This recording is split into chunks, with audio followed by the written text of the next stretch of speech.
Good evening, everyone, and welcome to my platform. Happy Independence Day to all of you. This is our 80th Independence Day.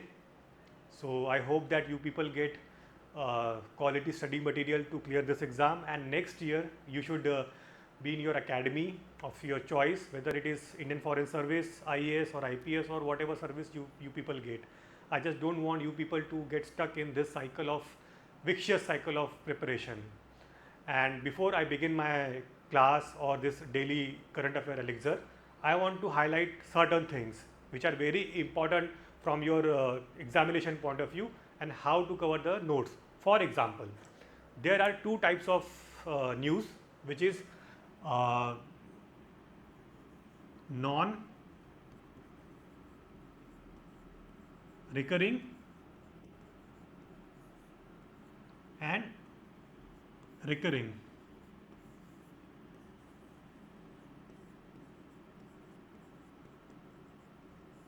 So basically recurring news items which come often in the newspapers जो बार बार repeat हो रही है, जैसे for example the Bar Council of India is in news due to a infamous decision taken by the chairman. Okay, and non-recurring are those type of news item which will come or appear in the newspaper or PIB once or twice in 1 year cycle of your current affairs. For example, let's say elephant is a species. ठीक है, अब अगर imagine करो कि ये एक species है elephant और इसके बारे में अगर कोई न्यूज़ आई है न्यूज़पेपर में या PIB में, तो वो मुश्किल से मुश्किल एक या दो बार, इससे ज़्यादा बार वो रिपीट नहीं होगी. So it is really important for you और योर कोचिंग प्लेटफॉर्म और your mentor to cover certain things. It means that कि आपको 365 डेज अलर्ट रहना है ऑन अ डेली बेसिस, क्योंकि अगर ये न्यूज़ आइटम छूट गया and if your UPSC exam paper जो है, पेपर फ्रेमर जो है आपका,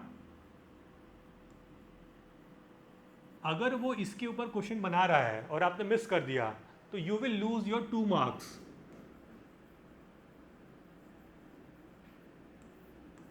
क्योंकि मैं सिंपल ये बात कहता हूँ, जो चीज़ आपकी आंखों के सामने से कान पे नहीं गई है उसको आप अचानक 2 घंटे में याद करके कुछ भी रैंडमली तुक्का लगा के उसको सॉल्व नहीं कर सकते.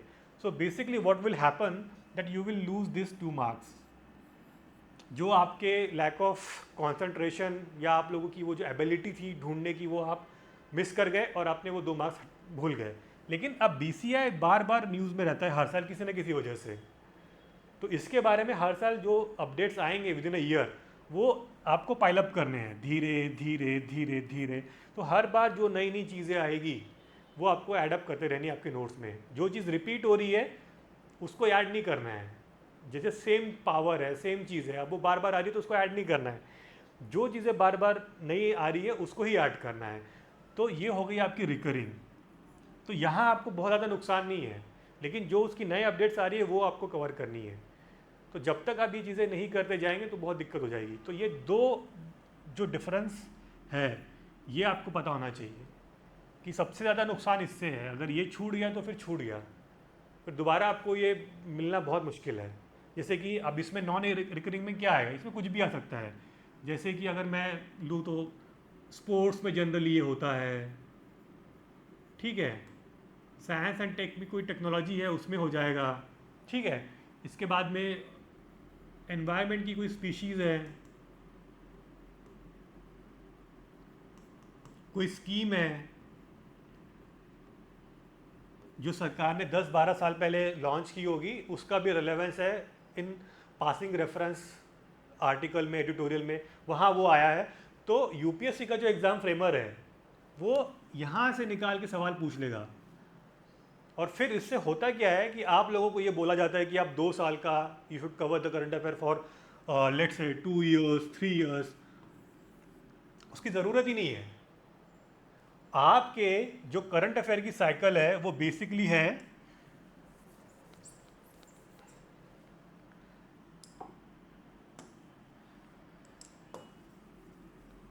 आपकी जो करंट अफेयर की साइकिल है वो बेसिकली मेरे हिसाब से वो रहेगी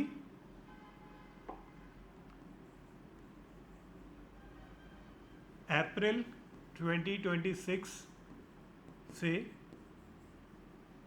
अप्रैल 2027। सो इस ड्यूरेशन में न्यूज़पेपर्स जो मैंने कई बार बताए हैं,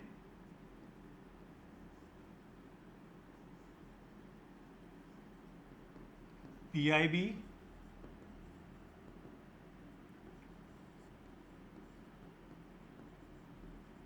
योजना and Kurukshetra,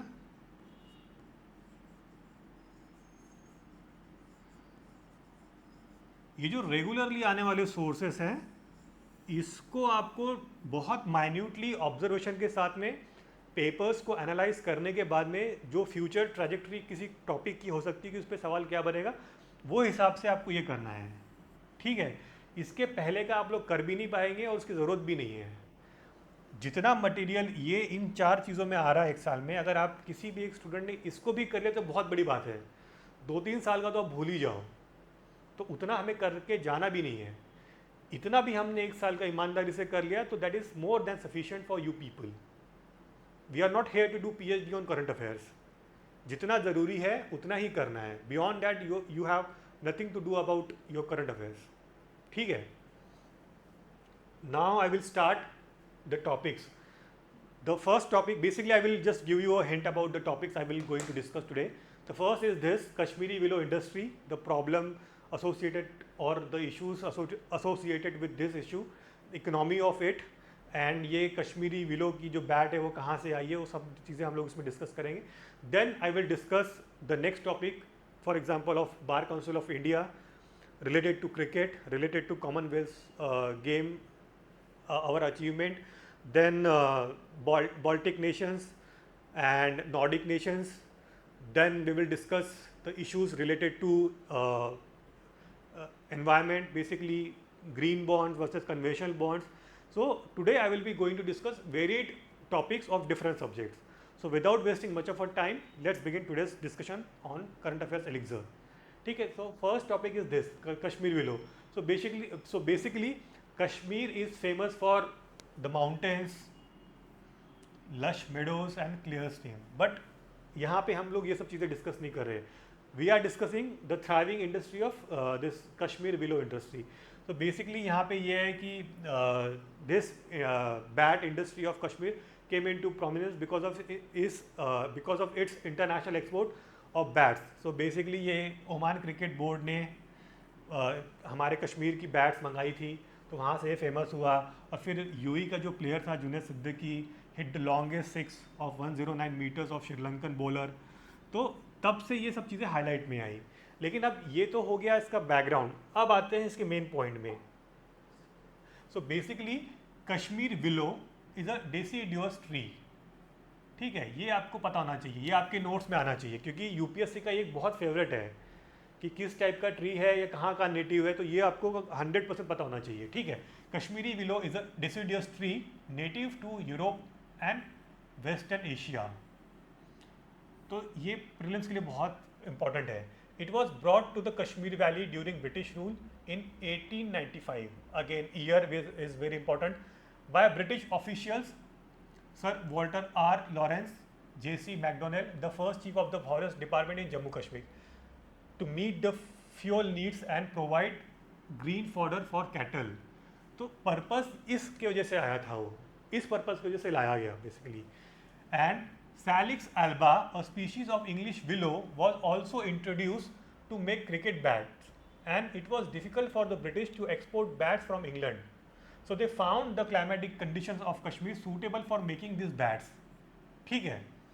Then the willow wood is usually sourced from areas surrounding Anantnag. English willow trees are harvested after 12 to 15 years of growth, or when they attain a girth of 120 centimeter at 1.5 meters above the ground and stand about 12 meters tall.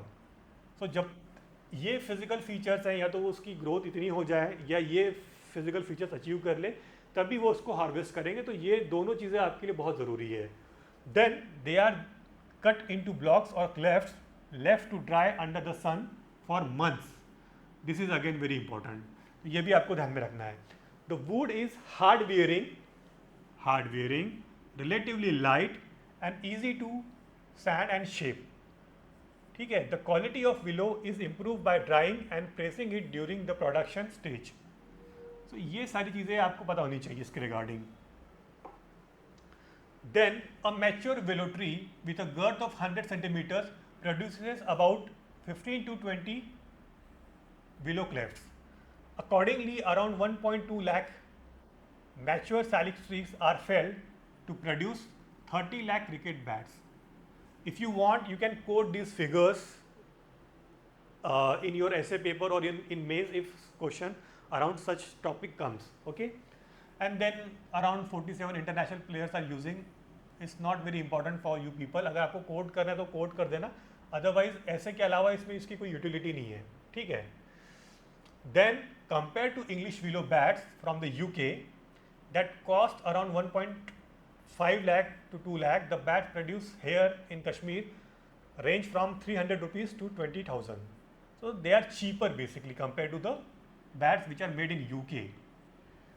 तो ये भी aspect आपको पता होना चाहिए। अगर UPSC का अगर ये फेवरेट टॉपिक है स्पोर्ट्स वगैरह और इस टॉपिक पे अगर वो सवाल बनाते हैं तो may be they can ask this question कि वो चीप है या एक्सपेंसिव है। तो you should know that. Okay, and then the Dogra rulers in 1917 identified alluvial and riparian willow species and planted them along river stream banks point bars. ठीक है, ये अब आगे वाला जो पॉइंट है बहुत इंपॉर्टेंट है from your prelims point of view, because here I am discussing the wetlands. Wetland willows were also planted in areas with saturated soils, including around the wetlands of Wooler Lakes, Haran, Haigam, Hokursur, Mirgan, Mamandangi, Gund Jehangir and Shahgun. So basically ये wetlands के नाम आपको पता होने चाहिए. वुलर, हरन, हाईगाम, होकरसूर, मिरगन, ममनडांगी, गुंड Jahangir and शाहगुन. Because इसमें यूपीएससी क्या करेगी कि इन जो ऑड नेम्स है मतलब वुलर को ऐड नहीं करेगी.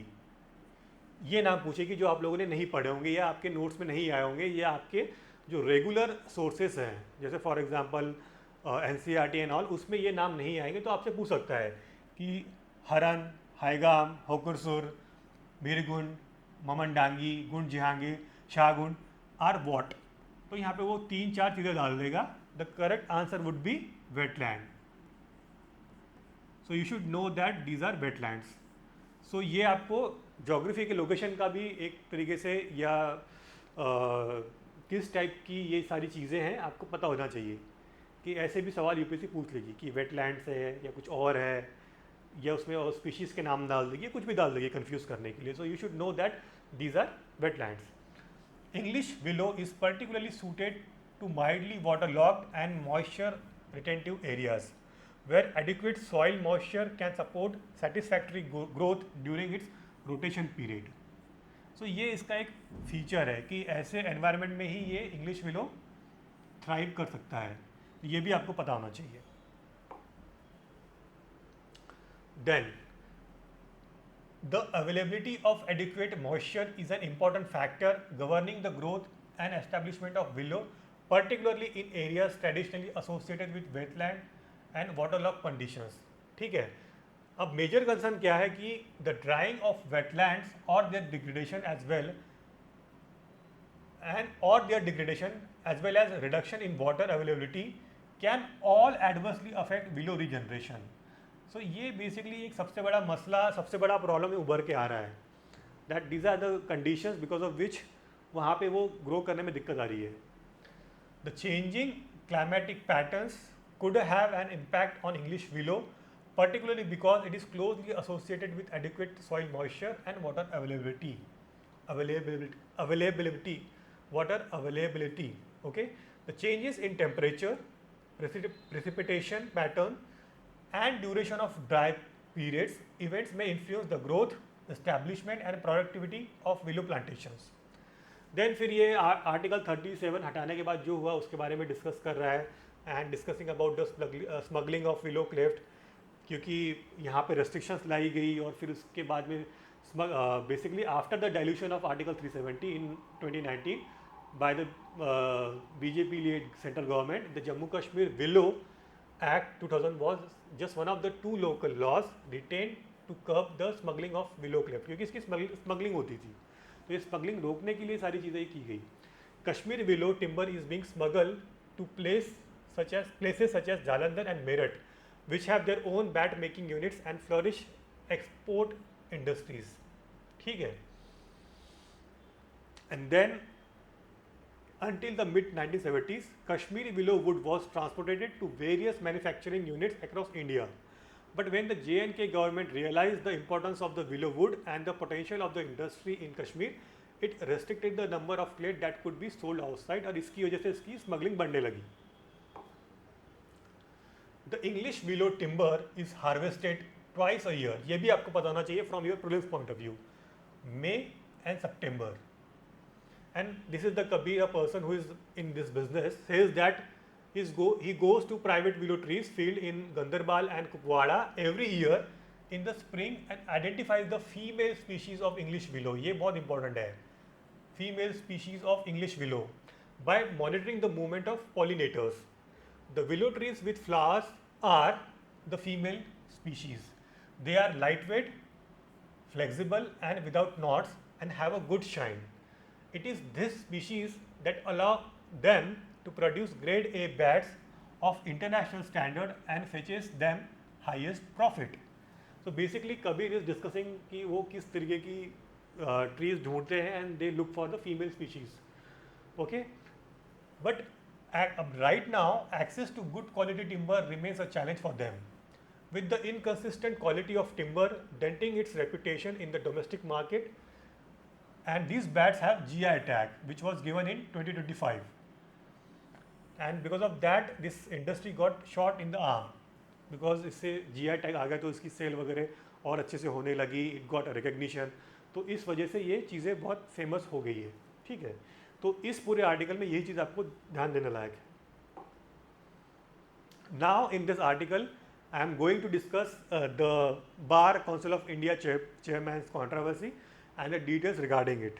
Okay, so jurisdictional boundaries, analyzing the statutory powers of BCI and the state bar councils in enrollment. So basically जो lawyers हैं after finishing their degrees they enroll themselves at state bar council. तो उसके regarding एक controversy है कि when the students of Nalsar protested against CJI, then immediately the bar council of India chairperson Mr. Mishra has said that these students should not be enrolled. तो फिर वो उसको उन्होंने बैक ट्रैक कर लिया उस स्टेटमेंट से, एंड दे सेड कि I am withdrawing this order of mine. तो फिर उसकी जो कॉन्ट्रावर्सी और बार काउंसिल ऑफ इंडिया के चेयरमैन की BCI की क्या क्या पावर्स है, इस चीज़ को हम लोग इस आर्टिकल में देखेंगे. सो बेसिकली ये चीज़ें मैंने बैकग्राउंड आपको बता दिया है, नारसल वाला ये भी बता दिया है, ग्रेजुएट्स ने पीसफुल प्रोटेस्ट के वजह से ये सब चीज़ें हुई थी, 2026 की बैच थी. तो अब आते हैं मेन मुद्दे पर, ये आर्टिकल क्या कह रहा है. This raises questions about the statutory powers of the BCI, the authority of its chairman, and whether an entire graduating batch can be subjected to an enrollment restriction over the alleged conduct of some student. Basically ये कह रहा है कि अगर कुछ student ने गलती की तो उसकी सज़ा पूरी बैच क्यों भुगते नालसार की, तो उसके ही रिगार्डिंग ये सारी चीज़ें डिस्कस हो रही है. So what this article discusses is that the advocates act 1961 gives the BCI general supervision, ये बहुत इंपॉर्टेंट है, general supervision and control over the state bar councils under section 7 subsection 1 clause G. Section 48B further permits the BCI in exercise of this power to give directions to state bar councils or any committee thereof as may appear to it to be necessary. So basically इस power के अंदर BCI state bar councils को कुछ कुछ orders या permissions दे सकती है. Basically they can give directions, general directions basically. Rule 15 of BCI rules provides that subject to the resolutions of the BCI, the chairman exercises general control and supervision over the affairs of the BCI. General control है and supervision है over the affairs of BCCI by the chairman. And again, Rule 18 allows the chairman to pass interim orders in revisional and other matters arising from the BCI's supervisory jurisdiction. Basically यहाँ पे BCI के chairman and BCI की क्या powers है, इसी को यहाँ पे एक्सप्लेन किया गया है, ठीक है.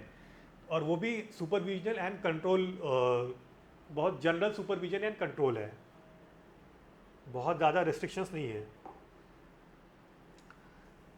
सो ये जो ब्लैंकेट डायरेक्शन थी कि एंटायर 2026 नालसर बैच को एनरोल करने से रोक देना, इसका कोई स्टैट्यूटरी बेसिस नहीं है, ठीक है. कोई स्टैट्यूटरी बेसिस के ऊपर ये सब डिसीजन नहीं लिया गया है. And enrolment is primarily the statutory function of state bar councils under the advocates act. Okay, तो basically it all comes down to the state bar councils. उनकी जो स्टैट्यूटरी पावर है उसके अंडर फंक्शंस है उसके अंडर में आता है.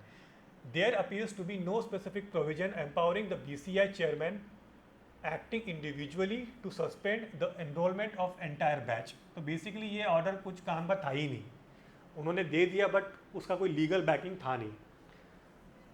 Section 6 subsection 1 clause A entrust state bar councils with admitting persons as advocates on their roles. ठीक है.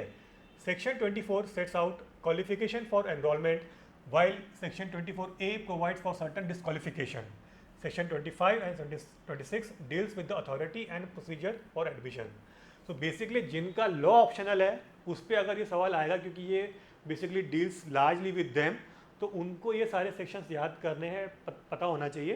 बट जनरल स्टडीज़ में बस आपको यही पता होना चाहिए कि स्टेट बार काउंसिल्स के अंडर में क्या क्या चीज़ें आती है और वो जो एनरोलमेंट का प्रोसीजर है उसके रिगार्डिंग क्या चीज़ें डिस्क्राइब की गई है, प्रिस्क्राइब की गई है. तो ये सारी चीज़ें आपको पता होना चाहिए. अगर आप सेक्शंस भूल भी जाते हो तो कोई मसला नहीं है. GS में बस आपको ये पता होना चाहिए कि स्टेट बार काउंसिल्स की क्या क्या पावर्स हैं, बस.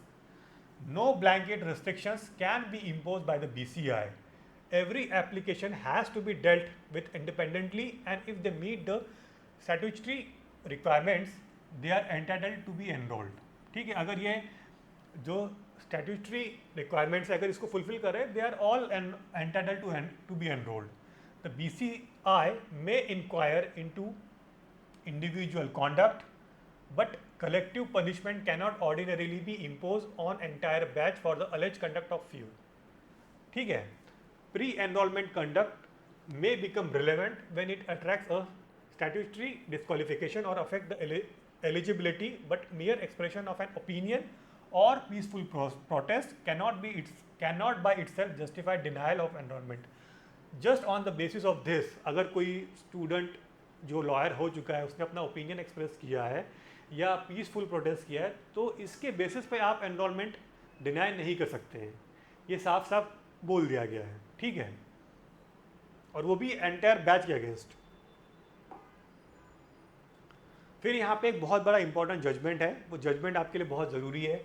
इन Indian Council of Legal Aid and Advice versus the Bar Council of India 1995, the supreme Court struck down a BCI rule barring persons above 45 from enrolment. तो पहले ये रूल था, फिर इस केस में इसको हटा दिया गया, ठीक है, कि भाई अगर आप 45 साल के अबव है तो आपको एनरोल नहीं किया जाएगा. तो ये एक था एक रूल, तो इसको सुप्रीम कोर्ट के ऑर्डर से हटा दिया गया है, ठीक है. It held that BCI could not use its rule making power under section 49 to create an additional disqualification not provided for by the advocates Act, ठीक है. The code held that substantive questions of enrollment fall within the domain of state bar councils. ये बार बार कहा जा रहा है इस news item में, ठीक है. Observing that it was within the exclusive domain of the state bar councils to admit persons to their roles or remove their names. तो किसी को एनरोल करवाना हो या किसी को रिमूव करवाना हो तो ये completely lies within the exclusive domain of state bar councils. ये आप आपके दिमाग में फिट करवा लो। बार काउंसिल ऑफ इंडिया का इससे कोई लेना देना नहीं है। It all related to the authority of state bar councils. Okay, then फिर उन्होंने ये जो ब्लैंकेट रेस्ट्रिक्शन डाला था, जो चेयरमैन थे, फिर उसको सब्सिक्वेंटली इन्होंने विड्रू कर दिया। ठीक है, any disqualification would have to be based on the advocates Act, ये इंपॉर्टेंट है, and the rules governing enrolment. बस, तो ये जो बॉटम लाइन है ये आपको पता होनी चाहिए। सारी कहानी आगे ख़त्म यहाँ होती है, advocates act and the rules governing the enrolment. बस यहाँ पे विम्सिकल तरीके से अगर आप कोई रूल ला रहे हो या आपकी मनमानी कर रहे हो, मनमर्जी कर रहे हो, तो ये नहीं चलेगा। ठीक है, और उनका बहुत क्रिटिसिज्म भी हुआ था। Now we will move to the next article, balancing stringent UAPA provisions and the article 21। इसको मैंने कल भी डिस्कस किया था, आज भी डिस्कस करूंगा डिटेल में, क्योंकि यहाँ पे एक नया जजमेंट आया जो बहुत ज़रूरी है। सो बेसिकली सिटीजन और activist urge the CJI to uphold liberty of Umar Khalid and Sharjeel Imam. The supreme court 2021 judgment in Union of India versus K.A. Najib, which held that prolonged incarceration can violate a person's fundamental right to a speedy trial under Article 21। तो मैंने कल ही एक आपको एक scenario बताया था कि UPSC के जो एग्ज़ाम फेमर्स हैं वो क्या कर सकते हैं। तो basically what they will do that they can prepare a question कि आर्टिकल 21 में क्या क्या चीज़ें आती है। They will put 3-4 points, 1, 2, 3 and 4। फिर वहाँ पे ऐसे 3-4 चीज़ें डाल देंगे कि fundamental right to a speedy trial, फिर कोई दूसरी चीज़, फिर तीसरी चीज़, फिर चौथी चीज़, और पूछेंगे कि इसमें से कौन कौन सी चीज़ें आर्टिकल 21 के अंदर आती है। तो कल मैंने 2-3 चीज़ें डिस्कस की थी, आज ये चीज़ डिस्कस कर दी है। तो ऐसे ही सवाल आपके बनेंगे, इसके बियॉन्ड आपको कुछ पता करना नहीं है। आपको ये जजमेंट पता होना चाहिए और आर्टिकल 21 में क्या क्या चीज़ें अब तक मैंने कवर करवाई है वो पता होना चाहिए।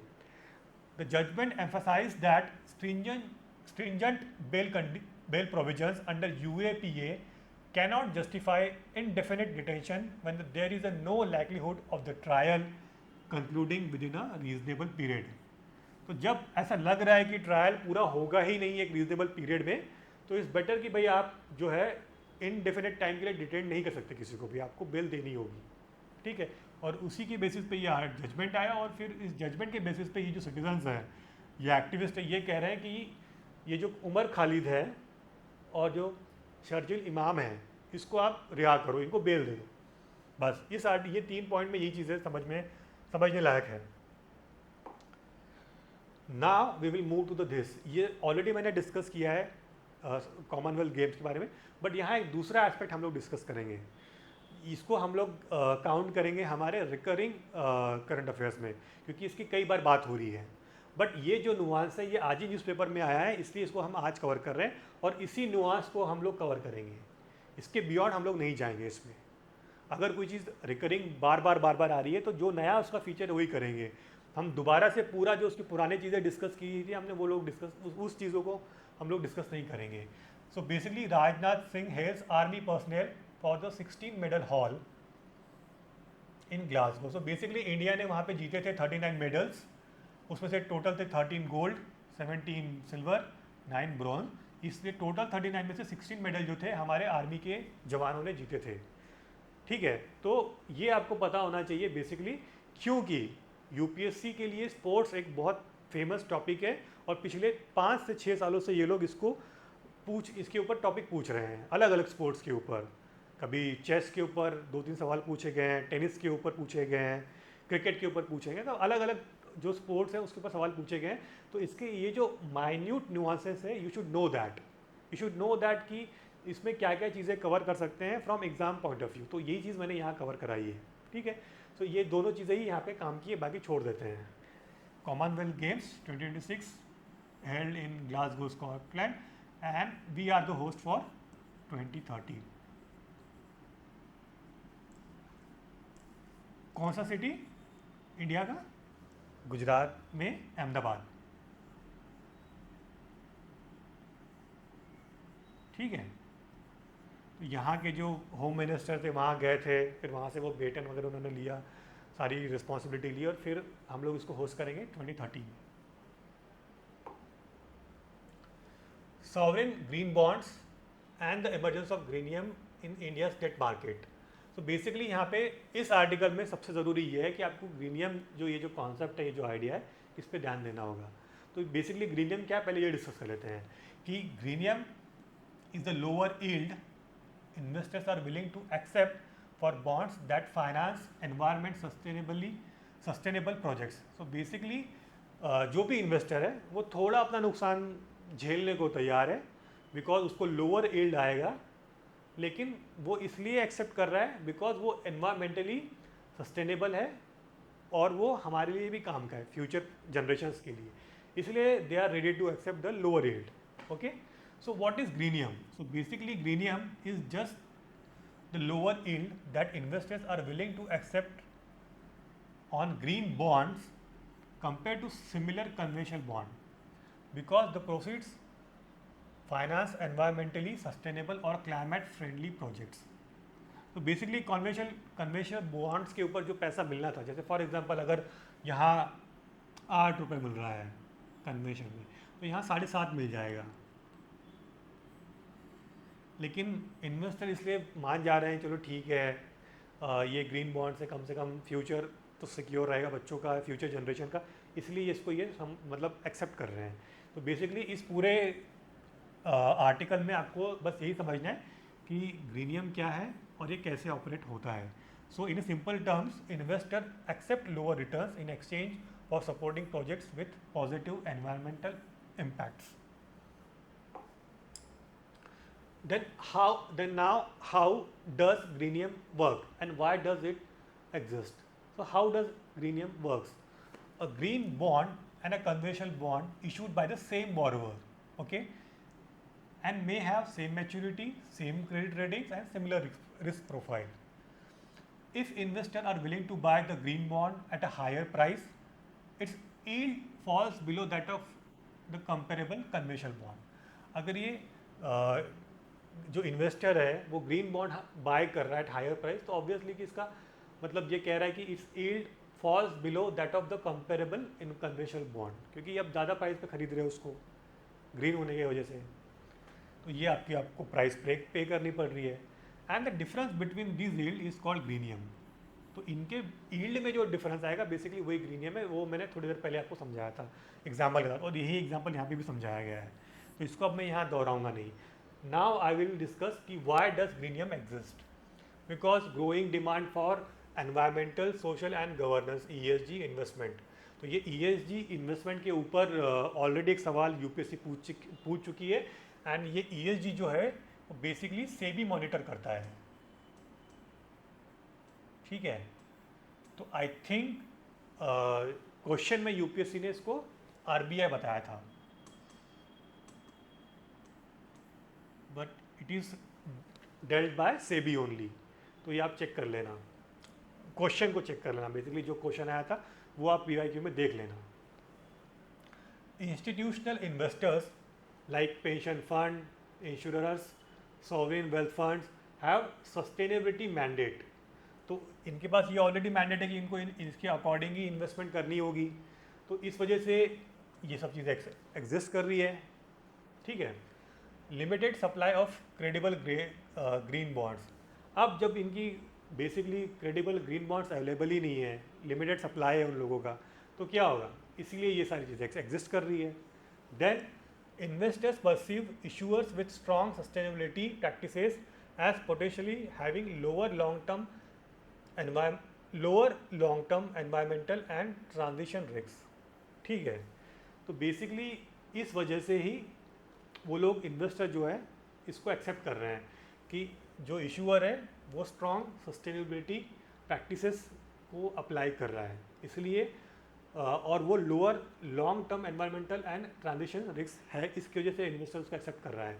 And again reputation and portfolio diversification benefits, ये भी बेनिफिट मिलते हैं कि आपकी रेपुटेशन भी जो है वो बिजनेस कम्युनिटी में इन सोसाइटी अच्छी हो रही है, एंड आपका पोर्टफोलियो भी डाइवर्सिफाई हो रहा है। इस वजह से इसकी डिमांड एग्जिस्ट कर रही है, ग्रीनियम मतलब प्रोमिनेंस में है, ठीक है।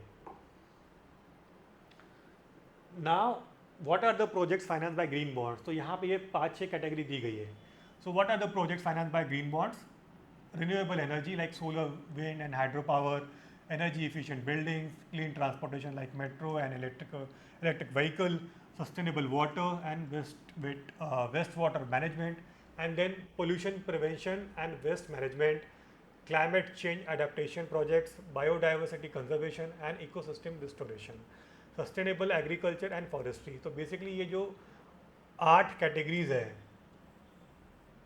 ये 8 कैटेगरीज में ग्रीन बॉन्ड्स को इन्वेस्ट कर रहे हैं। बेसिकली ऐसे ये इन्वेस्ट होता है, इन प्रोजेक्ट्स में इन्वेस्ट होता है। एंड ये बहुत इंपॉर्टेंट है जो भी मैं समझाने वाला हूँ। Green bonds are eligible for classification under the infrastructure category. तो या तो आपका जो यूपीएससी का एग्जाम फ्रेमर है इसको एज इट इज़ जैसे रहने देगा, या वो आपको कंफ्यूज करने के लिए, आपका अलर्टनेस चेक करने के लिए इसको चेंज कर देगा। तो basically green bonds are eligible for classification under the infra category, ये आपको पता होना चाहिए। Which provides an added benefit for insurance companies from an asset allocation and regulatory perspective, ठीक है, ये भी आपको पता होना चाहिए। The existing demand supply dynamics resulted in noticeable greenium with green bonds trading richer than the comparable conventional government securities. तो इसी की वजह से, ये ग्रीनियम की वजह से ही डिमांड सप्लाई जो डायनामिक्स है इसकी वजह से ग्रीनियम प्रोमिनेंस में है, and because of that the green bonds trading richer, ठीक है।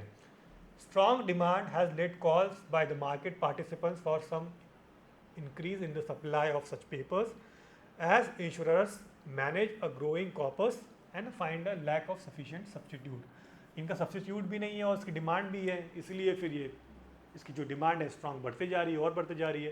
तो बेसिकली ये जो 5-6 एस्पेक्ट इस ग्रीनियम आर्टिकल में मैंने डिस्कस किए, ये आपको पता होने चाहिए, ठीक है। पर्टिकुलरली ये वाला। नाउ अब यहाँ पे हम लोग डिस्कस करेंगे a proper difference between green bonds and conventional bonds की पर्पस क्या है। फाइनेंस एनवायरमेंटली सस्टेनेबल प्रोजेक्ट्स, यहाँ पे क्या है, general financing purposes. Use of proceed का क्या है, ring fence for eligible green projects. यहाँ पे क्या है, there is no specific environmental restrictions. Investor demand क्या है, स्ट्रॉन्ग अमंग ईएसजी इन्वेस्टर। जो ईएसजी इन्वेस्टर होते हैं इन लोगों में ग्रीन बॉन्ड की बहुत ज़्यादा डिमांड है, और कन्वेंशनल बॉन्ड की जो है वो जनरल इन्वेस्टर्स में ज़्यादा होती है। इसमें जो ईल्ड है, जो बेसिकली ईल्ड मतलब जो रिटर्न है वो क्या है, ऑफन स्लाइटली लोअर, ठीक है, इफ ग्रीनियम एग्जिस्ट। और यहाँ क्या है, usually higher than comparable green bonds, ठीक है। एनवायरमेंटल रिपोर्टिंग की स्टेटस क्या है, generally requires additional reporting on use of proceeds and impact. ये बताना बहुत ज़रूरी है इसमें, जनरली रिक्वायर्स। तो ये वर्ड पे आपको ध्यान देना है, जनरली रिक्वायर्स। यहाँ पे क्या है, typically no environmental reporting requirement, यहाँ ऐसी कोई ज़रूरत नहीं है। अब यहाँ पे 2 और अलग अलग चीज़ों को डिस्कस किया गया है, ग्रीनियम एंड ग्रीन वॉशिंग। जैसे ब्रेन वॉशिंग होता है वैसे ग्रीन वॉशिंग है। तो बेसिकली ग्रीनियम को तो ऑलरेडी हम लोगों ने डिस्कस कर लिया है, अब यहाँ मैं इसको डिस्कस करके दोहराऊंगा नहीं, I will just focus on green washing. तो ग्रीन वॉशिंग क्या होता है, misleading claims about environmental performance, ठीक है। ये जो परफॉर्मेंस है बेसिकली इसको आपकी जो एनवायरमेंटल परफॉर्मेंस है किसी इंडस्ट्री के, तो वहाँ वो इंडस्ट्री क्या करती है कि या जो कंपनी है वो मिसलीड कर रही है, वो कहती कुछ है और कर रही कुछ और है। तो बेसिकली ये ग्रीन वॉशिंग इसी को कहते हैं। Then it undermines investor confidence and market integrity. तो बेसिकली इन्वेस्टर 10 बार सोचेगा, अगर आप फ्लॉड कर रहे हो एनवायरमेंटल नॉर्म्स, आप सरकार से धोखाधड़ी कर रहे हो, तो बेसिकली ये जो इन्वेस्टर है जो 10 बार सोचेगा आपकी कंपनी में पैसा लगाने के लिए। एंड देन जो मार्केट की इंटीग्रिटी कहीं ना कहीं ओवरऑल वो भी ख़राब होगी, तो ये नहीं होना चाहिए, ठीक है। And it also distorts the sustainable finances. तो ये भी एक बड़ा एस्पेक्ट है कि बेसिकली ये जो सस्टेनेबल फाइनेंस का मॉडल है कहीं ना कहीं उसको भी ये डेंट करेगा बहुत मैसिवली। तो basically it distorts the sustainable finance. Then we will move to the next article. So basically tracing the transformation of Indian badminton from 2009 to present. So basically India में ये जो रिवोल्यूशन आई है 2009 से लेके तो अब तक, उसकी डिटेल्स क्या है वो सारी चीज़ें मैं यहाँ डिस्कस करूँगा कि इसके पहले का नाम क्या था और अब क्या नाम, अभी क्या नाम है। सो बेसिकली 2009 में जब डेनमार्क और मकाऊ पीछे हट गए थे, they just walk away from hosting BWF world championship. तो फिर हैदराबाद ने उसको होस्ट किया था 2009 में। तो ये आपको पता होना चाहिए, ठीक है।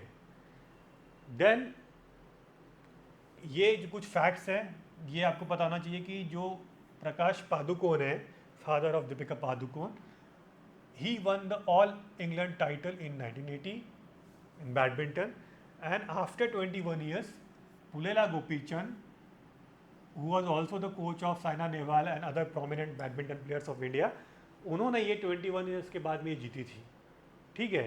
तो यही दो प्लेयर थे जिन्होंने इंडिया के लिए ये टूर्नामेंट जीता था।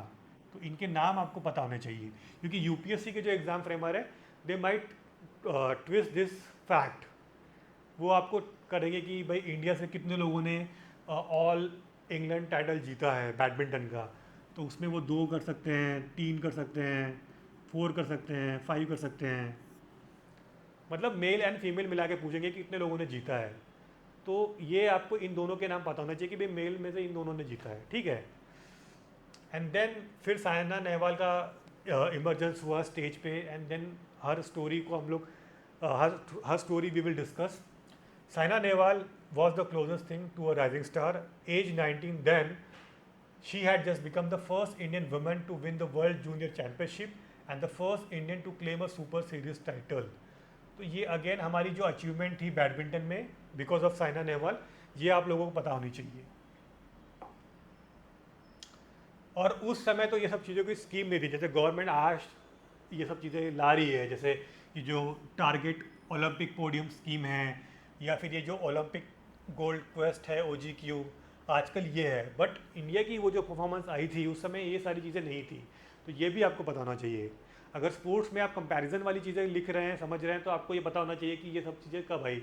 और आपके प्रीलिम्स में भी ये पूछ सकता है कि टॉप स्कीम कब आई है इंडिया में, गवर्नमेंट कब लेके आई है, ठीक है। And then what are the major events India hosted, इसके बारे में यहाँ दिया हुआ है कि नेशनल्स 2004 में है, उसके बाद में एशियन चैम्पियनशिप 2005 में, इंडिया ओपन 2008 और 9 में, world championship, and then Commonwealth Games infrastructure was created in Delhi, ठीक है। तो ये जो मेजर इवेंट्स हैं ये हमें पता होने चाहिए, ठीक है। एंड देन हमारा जो सिंगल ब्रॉन्ज है मिस्टर पादुकोण ने जीता था 1983 में, ठीक है, वर्ल्ड चैम्पियनशिप में 1983 का। तो ये भी आपको पता होना चाहिए। 14 medals have arrived in the year since, spread across every discipline, but mixed doubles crowned by Sindhu's gold in 2019। तो इस इवेंट में गोल्ड PV सिंधु ने जीता था 2019 में, तो ये भी एक अचीवमेंट है। आफ्टर दिस आपको पता होनी चाहिए। एंड देन साइना नेहवाल ने बहुत क्लोज आई थी 2008 में, but she couldn't win. But उसके 4 साल बाद लंदन में she won the bronze medal in badminton 2012 में। Jwala Gutta and Ashwini Ponnappa took the world bronze in 2011, snapping a 28 years drought. A year later, Saina Nehwal clinched India's maiden Olympic medal, जब भी थोड़ी देर पहले मैंने बताया, इन बैडमिंटन, ठीक है। By 2015, she had topped the world rankings, the first Indian woman to do so, claimed the country's first world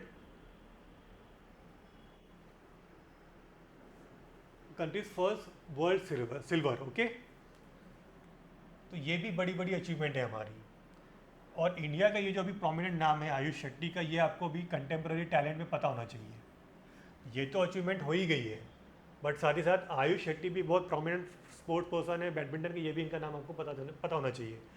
बाद में ये जो हमारी बैडमिंटन की अथॉरिटी है सबसे बड़ी, इनकी खुद की अकेडमी है गुवाहाटी में, रिसेंटली इसके कुछ साल पहले इनाग्रेशन हुआ था, ठीक है। एंड एक जैसे हमारी क्रिकेट में IPL है, वैसे बैडमिंटन की भी लीग है जो पहले शुरू हुई थी, इंडियन बैडमिंटन लीग, जिसका अब नाम है प्रीमियम बैडमिंटन लीग। तो ये जितने भी फैक्ट्स हैं मैं इसलिए डिस्कस कर रहा हूँ क्योंकि ये एग्जाम में आते हैं। एंड यूजुअली आप लोगों की जो करंट अफेयर्स मैगजीन है या जो आप लोगों के जो डेली न्यूज़ एंड एनालिसिस के जो वीडियो आते हैं, वहाँ ये सारे माइन्यूट चीज़ें डिस्कस नहीं होती। And UPSC is known for giving attention to such a small details. मुझे कोई शौक नहीं है कि ये सारे इतने सारे फैक्ट्स मैं तुम लोगों को कवर करवा रहा हूँ, बट जो यूपीएससी के एग्ज़ाम फ्रेमर का माइंडसेट है, वो माइंडसेट को टारगेट करने के हिसाब से जो चीज़ें न्यूज़पेपर्स में आई हैं उसको मैंने यहाँ कवर किया है, ठीक है। Now just there is a one international location, बहुत बड़ी कोई वो न्यूज़ नहीं है, बट प्रॉबेबल क्वेश्चन हो सकता है, इसलिए वो मैं कवर करवा रहा हूँ। फॉर एग्जाम्पल, इसराइल जो है वो वेस्ट बैंक को कहता है जूडिया एंड समारिया। क्यों कहता है? Because this is the biblical term for the West bank, इसीलिए वो इसको यूज़ कर रहा है, और कुछ नहीं है। और इसको सिर्फ इजरायली यूज़ कर रहा है और कोई दूसरी कंट्री यूज़ नहीं करती है। So Judea and Samaria is the term officially used by Israel to refer to the most of the West Bank, a territory captured by Israel from Jordan during the 1967 Six Day War।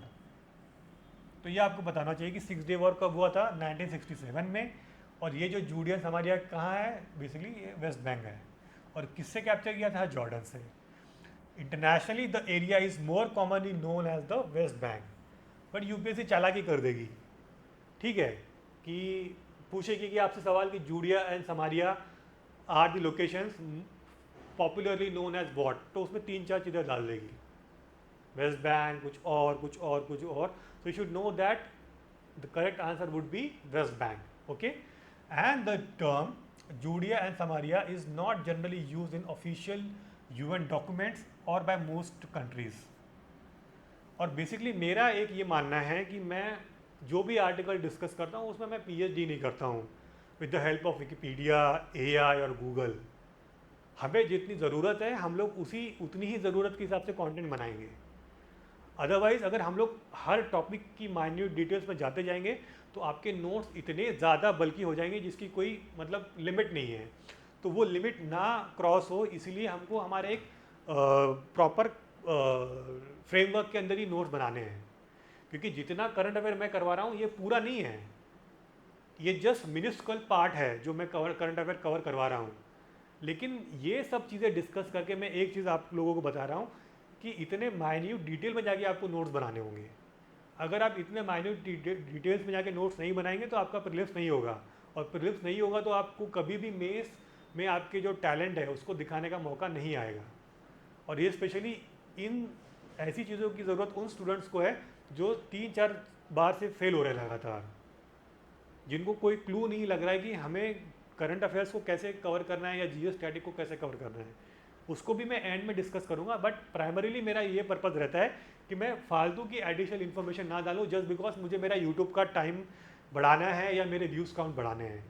मैं उन सब चीज़ों में नहीं फंसता हूँ और ना मुझे फंसना है, ठीक है। Now this is again a sports news item. India अपना 600 जो टेस्ट है वो खेल रहा है आज अगेंस्ट द श्रीलंका। तो उसके बारे में कुछ फैक्ट्स है वो हम लोग देख लेंगे, बिकॉज वो ज़रूरी है। इंडिया का मोस्ट प्रोमिनेंट स्पोर्ट्स है और उसके वो मोस्ट प्रोमिनेंट स्पोर्ट जो है वो क्रिकेट है, और उसकी जो माइन्यूट डिटेल्स है वो चीज़ें आप लोगों ने कवर करनी चाहिए।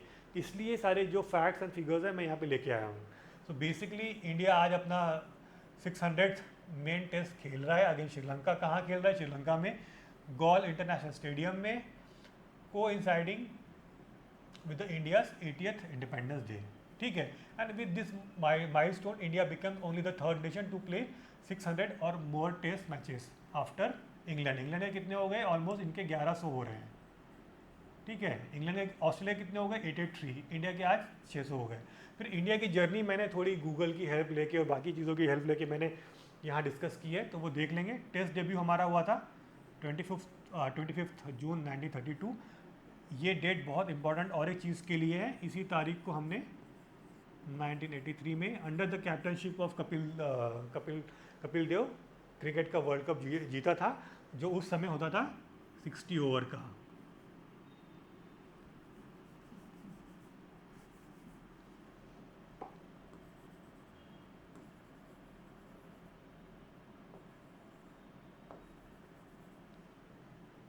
तो तब जब ओडीआई के वर्ल्ड कप होते थे वो 60 ओवर्स के होते थे, ठीक है। तो ये बेसिकली 60 ओवर का जो वर्ल्ड कप हुआ था ये हम लोगों ने जीता था 83 में, ठीक है। एंड देन जो पहला टेस्ट का हमारा जो ओपोनेंट था वो कौन था? इंग्लैंड था। वेन्यू कौन सा था? लॉर्ड्स क्रिकेट ग्राउंड जो बड़ा फेमस है, it is also known as mecca of cricket. हमारे कैप्टन कौन थे उस समय? CK नायडू।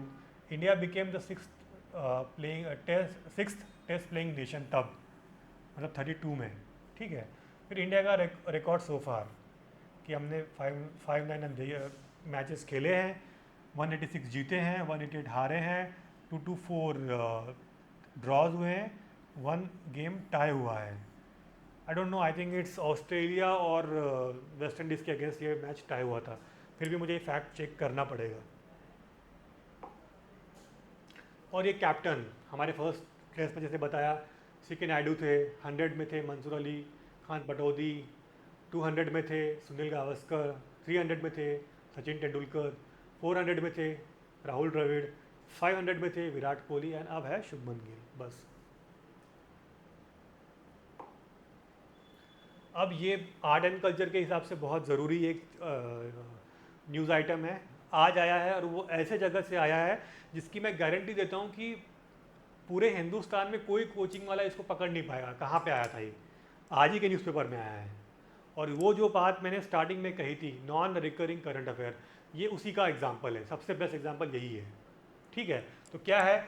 शजर stone craft and the Gaura stone craft are traditional stone carving and gem stone handicraft of Banda district Uttar Pradesh, जो बुंदेलखंड रीजन में है, renowned for transforming naturally occurring stone into jewellery, decorative items and religious artefacts, ठीक है।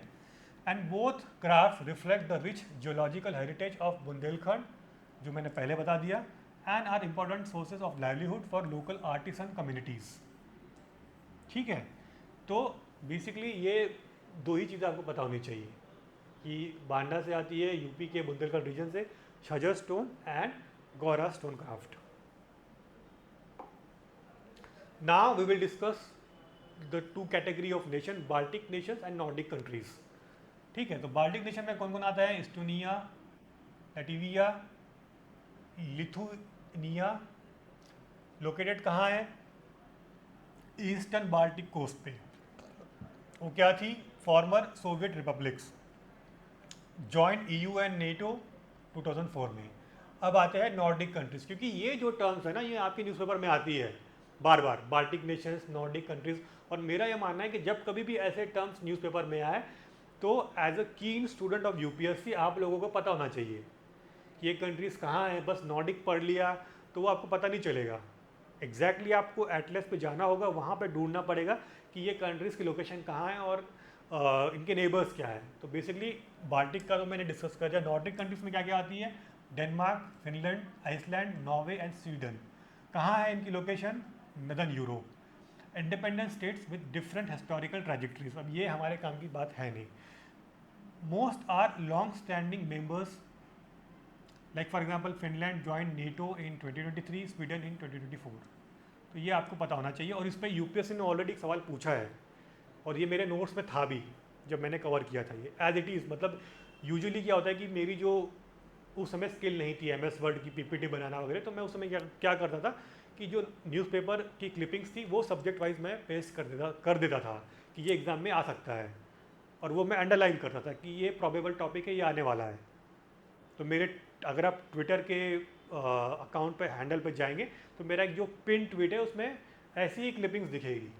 और सारी जो coaching है basically newspaper से ही कॉपी पेस्ट करके मैगजीन्स बना रही है, बाकी का कंटेंट बनाती है, ठीक है। वो कोई इमेजिन नहीं करते कोई चीज़ें कहीं से, सभी लोग न्यूज़पेपर से ही उठाते हैं। ये चीज़ें मैं इसीलिए एक्सप्लेन कर रहा हूँ क्योंकि बहुत सारे लोग ट्विटर पे मुझे एक्यूज़ करते हैं कि आप तो बस क्लिपिंग्स दिखाते हो, आप स्क्रीनशॉट दिखा रहे हो। तो अरे भैया, मैं क्या इमेजिन करूँगा करंट अफेयर्स कि मैं क्या पढ़ा रहा हूँ?